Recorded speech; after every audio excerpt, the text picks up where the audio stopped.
and start to dance. It's another day at the lair. We're working together.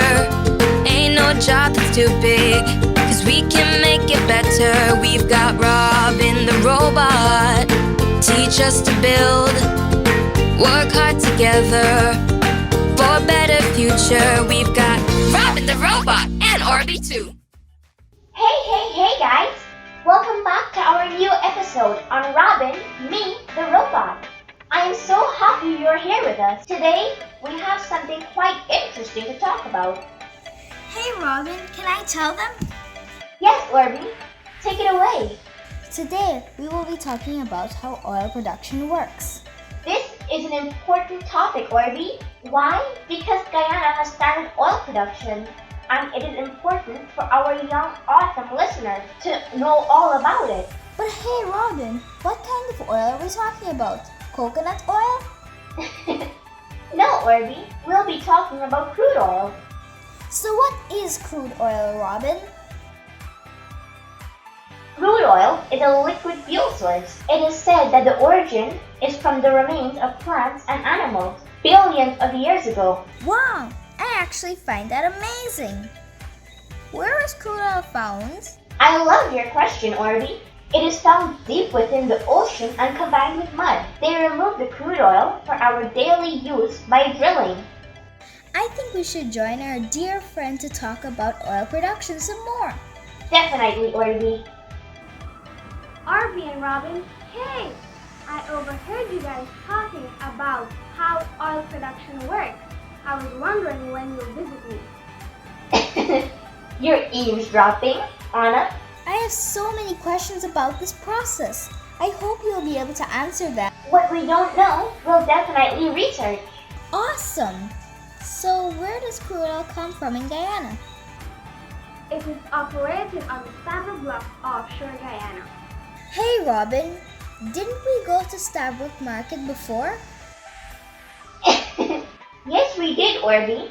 But that extraction of crude oil happens approximately 120 miles offshore. Wow! Well, actually, there are 8 oil blocks in Guyana, and these blocks are as followed. Number 1, the Stabroek Block. Number 2, the Kaieteur Block. Number 3, the Arendalk Block. Number 4, the Conoco Block. Number 5, the Corentyne Block. Number 6, the Canhy Block. Number 7, the Roraima Block. And the 8th block is the Demerara Block. Before Orby asks a question, let's show our friends this video.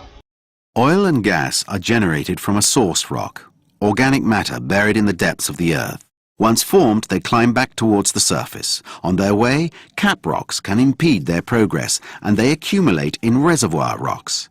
Here they constitute hydrocarbon fields, which can be identified by interpreting seismic data, a sort of echography.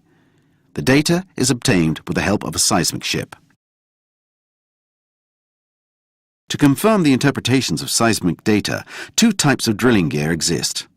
Each is adapted to a range of depth of water down to more than 2,500 meters.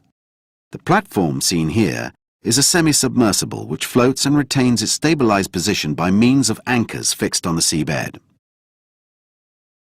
Platforms at sea are used not only for drilling but also for the production of hydrocarbons. This production consists of the separation of oil, gas and water before the oil and gas is taken by pipeline towards a mainland terminal.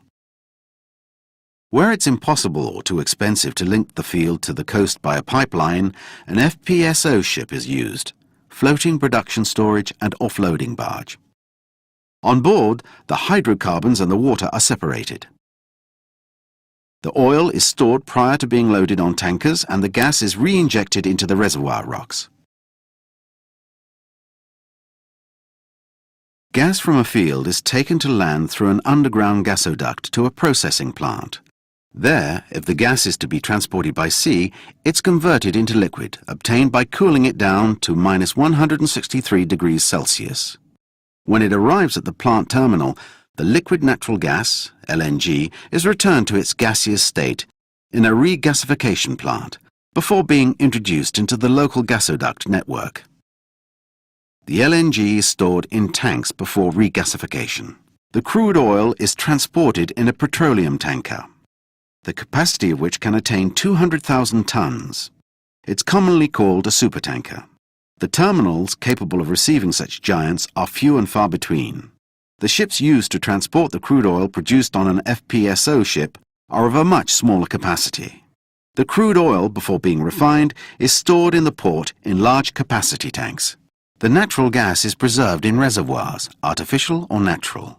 It's ready to be injected by pumping into the gasoduct network for industrial and domestic use, or as fuel in power generating stations.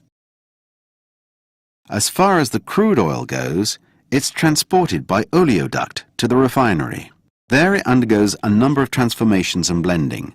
A variety of finished products are obtained: LPG, petrol, kerosene, diesel, or naphtha, which will be used as the basis for the composition of plastic products. I learned a lot from that video, Robin. I was definitely going to ask about the process of oil production. I learned a lot too. Do you know the process doesn't stop there? This oil actually needs to be refined so the oil can be used. Yes, that is true. Can you tell us about the refinery process? The process used is distillation. Every level of the distillation unit operates at a different temperature. At every level, a different product is captured as a vapor because it has reached its boiling point. So lighter products will be distilled first and heavier products will be distilled last. After distillation, some of the heavier products can be converted into fuel such as gasoline, after which the various products can be stored. I know you. Oh no! Robin ran out of energy! Come on, guys, let's help him out. Let's work this math question. Good afternoon. My name is Shad Lancaster, and today we'll be adding decimals.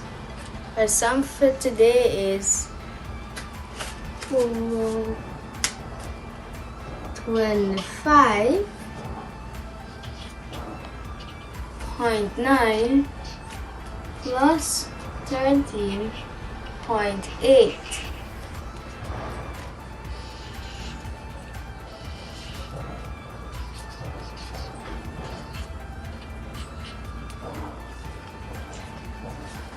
Nine plus 8, that gives us 17. And just 7 under the 8.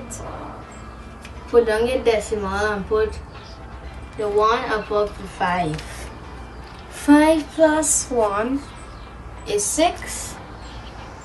And 6 plus 3 is 9. Then you go to add 2 plus 1. And that gives us 3. Then therefore our answer is 39.7. And that is how you add decimals. Wow, thank you for helping me out, guys. I was going to say I know that you've explained that process very simply. Yes, I did, and I'm glad you're back. On that note, let's get to our mission.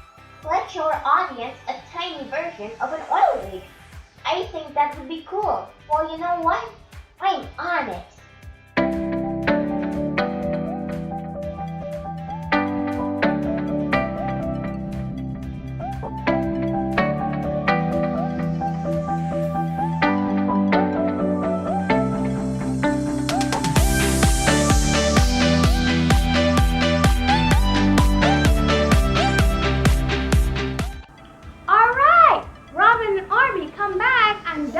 Wow, this is so awesome! You know what? This is the engineering designing method right here. You've done your research, you've sketched it out, you've built your little rig. Now, does it work? At this point, it shows that the drill is in the earth and it's sucking up oil. Now we will retract it.